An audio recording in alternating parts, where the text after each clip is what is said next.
stop comparing yourself to other people. You're only on this planet to be you. The first thing I think you need to understand is that these people that you're comparing yourself to, you don't really know very well. What that means is that you see their shiny outside, but you don't see the reality of their life. Social media just shows the highlights, right? We live in a time where perception has become our God. And I know this might seem over the top, but we really live in a time where perception has become our God. People are more concerned about the perception of them than the reality of them. They want to make people think they're a certain way than letting the world see how they truly are, right? A lot of insecurity, a lot of significance things that are driven in that whole conversation. I went on Instagram the other day and I saw Kevin Hart and I felt like a failure in my whole life. I felt like, what am I doing with my whole life? Within 15 seconds, here I am with a burden on me that I wasn't built for by comparing myself to someone with a different calling. That little moment that I stopped pretending allowed the real me to come through. Your life journey is about learning to become more of who you are and fulfilling the highest, truest expression of yourself as a human being. That's why you're here. The ideal that you're observing that makes you jealous and resentful is in large part an illusion that's created by your own mind.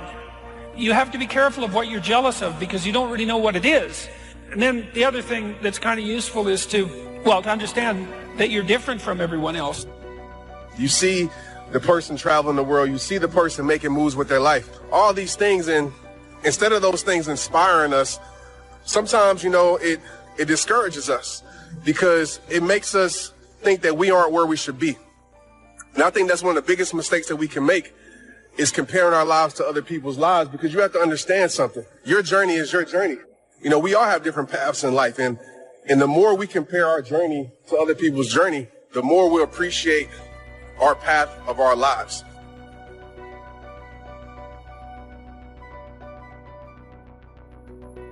You see people in the health world, fitness world. God, how do they get a six-pack? Oh, you gave me a tire around my waist. What happens? Every time I compare, I feel less than.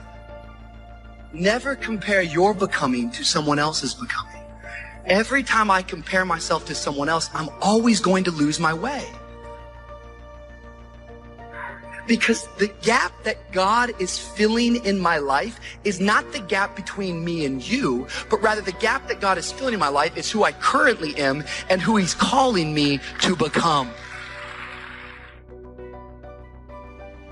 Compare yourself to who you were yesterday and not to who someone else is today. See, that's a game you can win. You could be a little better today than you were yesterday, and that's a good thing. No doubt there are some things that you could improve. If you sit and meditate for any length of time about what you're not doing optimally, answers will spring to mind. I should be doing what God has called me to do. I should be doing what's best for my life. Because if we pull back the curtains on a lot of people's lives, who knows? Your life could be a lot better than theirs.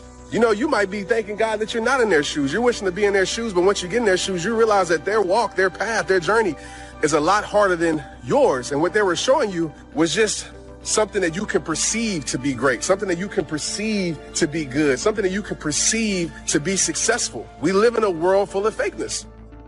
So I believe that whatever season you find yourself in, married, unmarried, single, divorced, is complicated. I believe you can walk in security. Be the minority because the majority is overrated. We're living in a day and age right now where so many people, they bow down to the culture. And we just start doing what the crowd is doing, whatever the crowd says to do. So many of us, we're just doing things that we don't even agree with or believe in simply because our friends are doing it. The only problem with that notion is that your friends don't have the life that you want. Don't have a weak mentality. You weren't created to fall apart when pressure comes. You are stronger than you think. You are more anointed than you think. God designed you with special strength, with courage, with fortitude. When you start seeing yourself as strong, empowered, well able, you won't be overwhelmed. You'll discover strength that you didn't know you had. So if you want to do something, if you thought about something you want to do, take it head on. Decide that you're going to start becoming involved in whatever and wherever it might lead you to begin to explore the possibilities in that particular thing that you're seeking. Decide that you're going to face it, that whatever shortcomings you have, that you're going to strengthen yourself there. Whatever training that's required, that you're going to go get that training. That you're going to get started right now. Do what you can, where you are with what you have, and never be satisfied. Always strive to be more than that which you are. Yeah, don't get satisfied with yourself. Always know that wherever you are, you can enjoy more, that you deserve more. True leadership is self-discovery. True leadership begins with an individual discovering something about themselves. That's when it really begins. And you will never become a true leader until you are introduced to yourself. Actually, whatever happened to you that was hard, if you trust God, you can actually end up being a better person than you would have been if it would have never happened. And so God really wants us to take a real positive attitude toward things. And it's hard. It's hard when you're hurting. Well, how do we build this self-confidence? The process of building self-confidence is actually very easy. Self-confidence is self-trust. Self-confidence is building a reputation with yourself that you keep your word to you, that you keep the promises you make to you. Somebody with self-confidence has a reputation with themselves that I do the things I say I'm going to do. That's where self-confidence comes from. When I meet someone who is not self-confident, I know this is someone who has consistently made promises to themselves they've not kept. They've made a commitment and goals to go make a certain amount of money in business. And so they have a process and a habit in their life, more often than not, of not keeping the promises they don't make to other people. They don't keep the promises they make to themselves.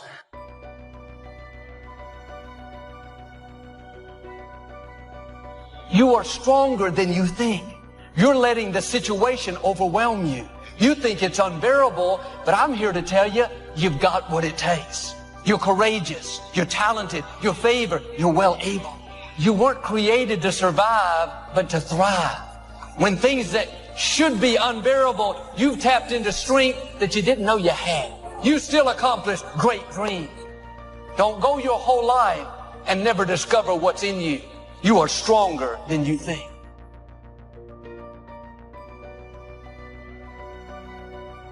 You've got to take care of the small disciplines before life will give you a chance to handle the more complicated disciplines. You start first with the smallest of disciplines, and do not neglect them and do not disregard them as being trifling. Everything matters. Everything's important. All disciplines affect each other. Everything affects everything else. It's so easy to be casual and say, well, this doesn't matter. I'm telling you, everything matters. Then here's the positive side. Every new discipline affects all your other disciplines. Now, self-discipline, the first thing it does, it enables you to go uphill. Nobody will carry you uphill. Nobody can coach you uphill. Nobody can push you uphill. You got to do it yourself. There are no free rides uphill. There's no such thing as accidental achievements. So for all of us out there that are chasing after these big dreams and big goals, and we are making changes in our life to get better, all of us out there who know deep down we can do a little bit more in our lives, I want to ask you, what is your definition of success? A lot of people put success on this mountaintop, and they say, I'll feel successful when I get here, when I make this amount of money, when I find this person. And a lot of people don't understand that success is all around them right now. What would happen in your marriage, your relationships, if you'd make a small attitude adjustment? Instead of being contentious, you'd start being friendly, loving, respectful. Instead of saying harsh, critical words, you would start giving compliments. Just a small adjustment. Getting your attitude a little higher Watch those relationships begin to improve.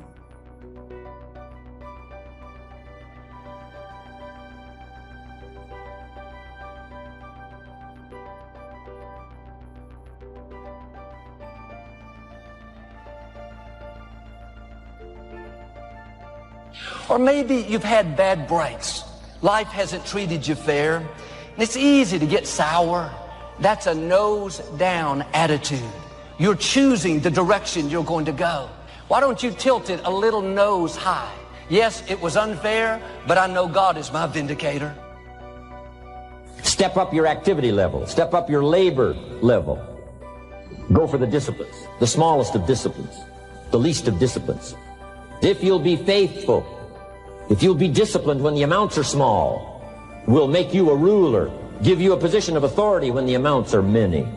Take care of your disciplines when the amounts are small, and then life will see to it that you get some extraordinary numbers to work with. Let us not neglect, do not neglect the smallest of disciplines, and build on that foundation, and you can have everything you could possibly want. Every multimillionaire and every multi-billionaire in this world have all decided that I'm going to commit myself to this career, this vision, this goal.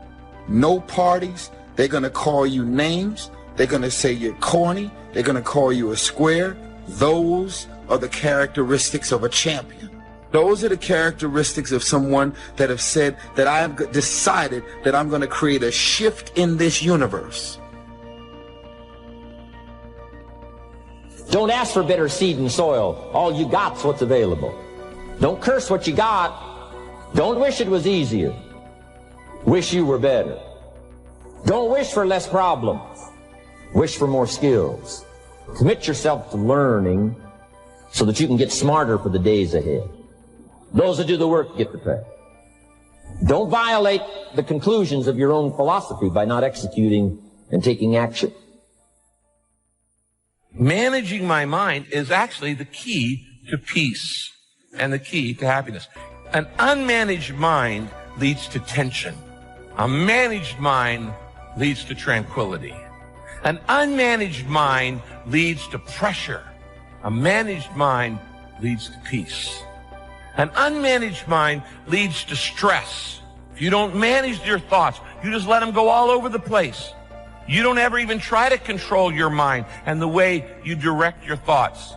But a managed mind leads to strength and leads to security and leads to serenity. As a man thinketh in his heart, so is he. Why? Here's why. Because the heart is the Hebrew word that has to do with the center of reasoning. It's the place where you have meetings with yourself. Because that's where your belief system is hidden. In other words, your heart is also, Paul calls it the hidden man. The psychologists would call it your subconscious mind. I call it your hard drive. Get going. You got to get going. You got to take action. Don't let neglect destroy your days, destroy your life, and destroy your future. Go back and do what you can. And if you'll do what you can, then life will give you some extraordinary things to do. I can't wait to go to work today. It may not be the job I want, but at least I got a job. I'm sure grateful I got a car to drive to work today. Hey man, at least I got a check coming in. I sure want to thank you, Lord, for this roof over my head today. I appreciate the fact that I don't have a car, but at least I can walk to the train. Man, this is going to be great today. You have got to change the way you think. It is the whole determining factor of where you go in life. We are all where we are today because we thought ourselves to this position. If you make it to the end of this video, I want you to write, today, I'm going to decide to not die before I die. I want you to share this video. It's not lonely at the top if you help somebody else get there. When I first started telling jokes, I made $25 a night. The first year in comedy, I made $3,000. The third year, I made about $7,200. I became homeless. I lived in a car for 3 years because I wasn't making enough money. But guess what? I kept telling them $25 jokes. till they started paying me $250 a night. I kept telling them $25,000 jokes till they started paying me $75,000 a night. Them the same $25 jokes. They ain't nothing but English. I just kept repetition over and over and over. I turned them jokes into an empire. I turned them jokes into funds. My grandkids ain't got to worry about nothing. You are sitting on an empire. You are worth millions. You're sitting on money, man. That's how you get rich. Take something, a $10 idea, and just do it. And keep praying about it. Keep asking God for strength when it looked like you ain't gonna make it. When I was homeless, it looked like I wasn't gonna make it. I kept praying about it. I kept leaning on my mama. She said, he didn't bring you this far to leave. You know, I could have gave up a long time ago. I just kept fighting. God is gonna come through and do what he say he gonna do, but you got to give him something to work with. I dare you to try. I dare you to take your gift and do it over and over and over. Your gift. If you do that, God will change your life. Now, how do you hang in there during the hard, difficult times, Les? You must have faith. You've got to believe in your abilities, your ideas, unquestionably. You've got to have faith, and that faith gives you patience. A lot of things are going to happen that will catch you off guard. And so therefore you've got to deal with and handle it as it comes. You've got to keep moving and keep plugging away. So how long have you been working on this? And you have nothing to show. This is all you got to show. People are going to do that to you. And some people, ladies and gentlemen, they stop. You got to keep on watering your dream. And when it began to happen, they stopped laughing. They said, look, hey man, you know, I know you can do it. Look, you got a job here. See, during those hard times, when you failed and things didn't work out, they were nowhere to be found. When you were working at your dream, somebody said the harder the battle, the sweeter the victory. See, when it's hard and there's a struggle, see, what you become in the process is more important than the dream. The kind of person you become, the courage that you develop, the faith that you're manifesting. You know it was hard, but you did it hard. If you're going to fulfill your destiny, you have to have a made-up mind that no matter what comes against you, no matter how many times you get knocked down, you are not going to stay down. You're not going to get soured on life. You're going to keep pressing forward, looking for your next victory. The people that succeed are not necessarily the most talented. They are the most determined. When they fail, they don't see that as final. They learn from it and try again. And in life, there's always something coming against us. Disappointments, unfair situations. And too many people just give up and think, well, it just wasn't meant to be. No, if you're going to experience God's best, you have to have a backbone made of steel. You have to have a warrior mentality. Your attitude should be, if I have to stand in faith my whole lifetime, I am not going to give up on what God has put in my heart.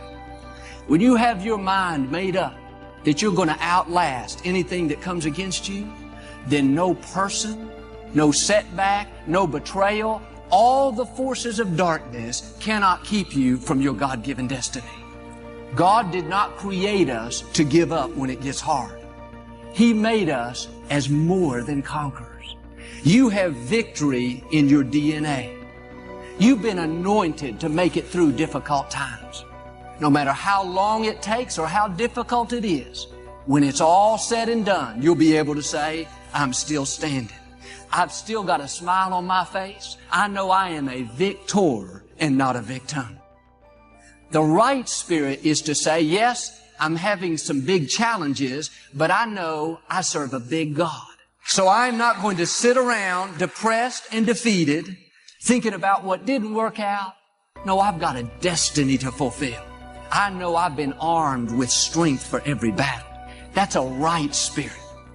But some of you today, You've allowed your circumstances to push you down. Now you're tempted to give up on what God's placed in your heart. But I'm asking you to dig your heels in and say, no, I will not give up on my dreams. I will not give up because somebody did me wrong. I will not give up because it's taken longer than I thought. I'm going to become everything God's created me to be, and I'm going to have everything God intended for me to have. As long as God has given me breath to breathe, I'm going to keep pressing forward, believing for His very best. I don't understand why this has happened to me. Why was I raised in a negative environment? I don't know why, but I do know this. Nothing that has happened to you can keep you from your God-given destiny. You can take the hand you've been dealt and win with it. God would not have allowed it unless He had a divine purpose. And if you will shake off the self-pity, then God will not only bring you out, but He's promised He will bring you out better off than you were before. I have a friend that's had cancer 3 times. I've never once seen him down and defeated. He has this never say die attitude. He's not focused just on what medical science says. He's focused on what God says. His attitude is, this too shall pass. It's not permanent. It's only temporary. Sickness cannot stay in my body. I'm a temple of the Most High God. He has this holy determination. No matter how long it's taken, he's unshakable, immovable. He's got a made-up mind. Most people, while they're waiting to take the treatment, they just relax, take it easy to get prepared. Not this young man. Every day he'd go out and work out, run. All the while he was envisioning himself healthy and whole. And today he's totally healthy and whole, completely cancer-free. You've got to have a never say die attitude. There may be some bumps along the way. Every setback is a setup for a greater comeback. And if you will stay in faith, God will turn every battlefield into a blessing field.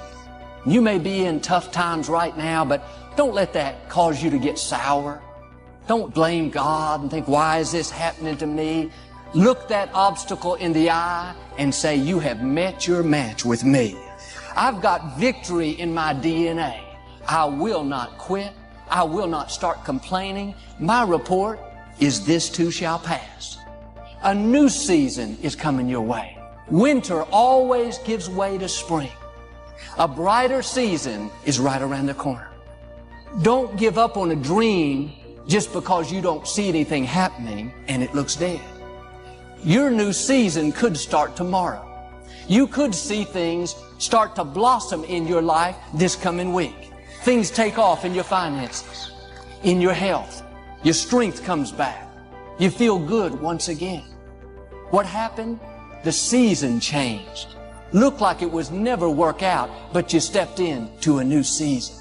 God has seasons of promotion, blessing, and favor in your future you've never seen before.